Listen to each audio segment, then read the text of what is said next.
Je n'aime pas les flics et je déteste les juges, aurait déclaré Juppé, à croire qu'aucun ne sait tenir sa langue. Après les propos confidences de François Hollande dans le livre de deux journalistes du Monde, après les propos rapportés de Nicolas Sarkozy sur son électorat, lors d'un déjeuner avec l'AFP, c'est maintenant au tour d'Alain Juppé de se prendre les pieds dans le tapis de la petite phrase. À croire qu'aucun ne sait tenir sa langue. Après les propos confidences de François Hollande dans le livre de deux journalistes du Monde, après les propos rapportés de Nicolas Sarkozy sur son électorat, lors d'un déjeuner avec l'AFP, c'est maintenant au tour d'Alain Juppé de se prendre les pieds dans le tapis de la petite phrase embarrassante. Dans le cas du maire de Bordeaux, ce sont même plusieurs petites phrases qui risquent de faire grincer. Mercredi paraît un fantasme nommé Juppé, édition Stock, de la rédactrice en chef politique du JDD, Anna Cabana. Dimanche, l'hebdo en a publié les bonnes feuilles.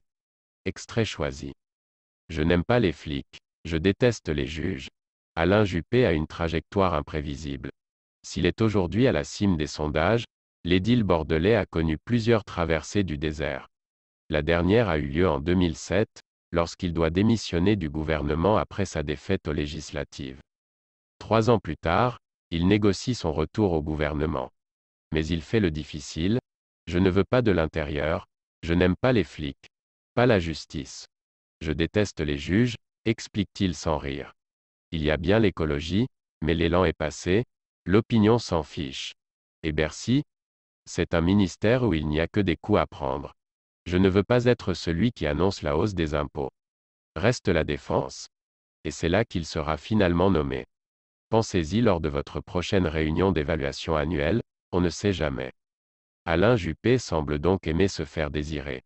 Car en premier lieu, Nicolas Sarkozy lui avait proposé le prestigieux Quai d'Orsay. Nicolas, je ne supporterai pas la cohabitation avec toi au Quai d'Orsay. Je ne veux pas porter ton cartable. Sic. Et je ne veux pas d'un ministre de l'Afrique officieux nommé Claude Guéant. Plus largement, je ne suis pas sûr d'avoir envie de monter à bord du Titanic. Si tu te plantes à la présidentielle, j'aurai brûlé tous mes vaisseaux. Recycle. Borloo et son langage de marchand de frites. Une fois le portefeuille décidé, Alain Juppé veut aussi choisir son chef. À l'époque, la rumeur annonce Jean-Louis Borloo favori pour remplacer François Fillon. Ce qui n'est pas du goût de Juppé qui, et c'est surprenant, dicte la marche à suivre à Sarko himself. Fillon est un faux jeton, mais il est sérieux. Borloo, lui, est incapable de tenir Matignon. Lui et moi c'est l'eau et le feu. Je sais bien qu'avec son langage de marchand de frites, ou de merguez, il passe plutôt bien auprès des gens. Mais moi, je ne peux pas. Enfin, le livre d'Anna Cabana comporte une très étrange révélation. Si l'amour de la contradiction d'Alain Juppé ne surprendra peut-être pas, peu pouvaient penser qu'il allait jusqu'à ce niveau. Dès qu'on me dit blanc, j'ai envie de dire noir. J'ai été de droite pour prouver qu'on pouvait être intelligent et de droite.